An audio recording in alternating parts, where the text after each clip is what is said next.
Good day, everyone. I'm deeply concerned by the state of the generation capacity within Eskom at the moment. I'm sure all the Eskom executives are just as concerned, as well as the power station managers, all the engineers working at these power stations, especially the ones that are failing regularly, a lot of them from boiler tube leaks. And the Eskom media statements tell you the real story. They are being honest with the public, and a lot of people will say, no, there's smoke and mirrors behind the public statements that Eskom is putting out. I can assure you that those statements are accurate, that this is the real state of affairs. We don't have some magical backup power generation sitting somewhere. This is legitimate. And for Eskom to sit without 18,000 megawatts of generating capacity due to breakdowns is serious. I mean, this is record breaking. This has never happened before.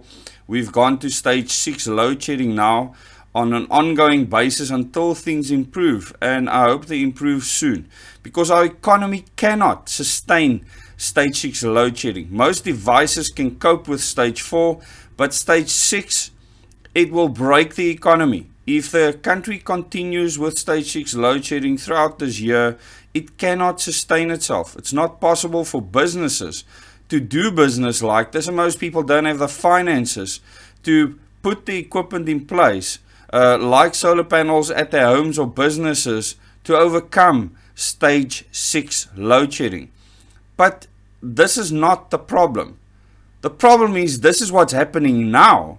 What will happen in a week or the next day or in the next 2 months if our government does not do something and give Eskom the way forward with regards to building new base load capable capacity, like new nuclear or new coal-fired power stations or gas power stations? We are in serious trouble. The fact that we can control the grid through load shedding is awesome. We are the best in the world at doing this. This is why we don't have region-wide blackouts or country-wide blackouts.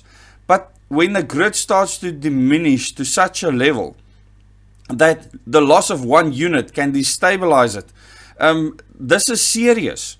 We need to have a larger grid. The larger the grid, the more stable it becomes. And a lot of people might not understand this. This is a technical thing to understand. But we need a larger grid. We need more power demand and more generating units on the grid. The more generating units you have on the grid, the more stable it is.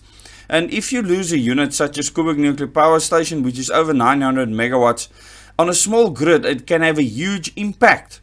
And if the systems that national control uses to stabilize the grid do not work 100%, in that moment when you have a loss of a big unit like Medupi or Kusile or the Koeberg units, which are 800 to 900 megawatts, you can be in serious trouble. The frequency can drop too low and all the other units on the grid can disconnect. This is possible.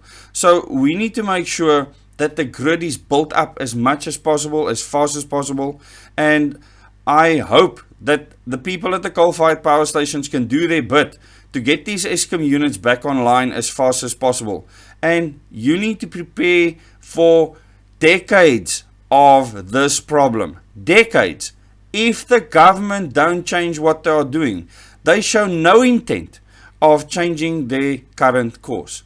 So all I see is that they want instability in the country. This is what it's telling me. Or it is such abject incompetence. And I cannot believe that even the people in the African National Congress can be that incompetent. That the people in the DA and the EFF can be that incompetent. It means that they are carrying agendas forward right now that is there to destabilize this country. What do they stand to benefit? Why would they do this to the country?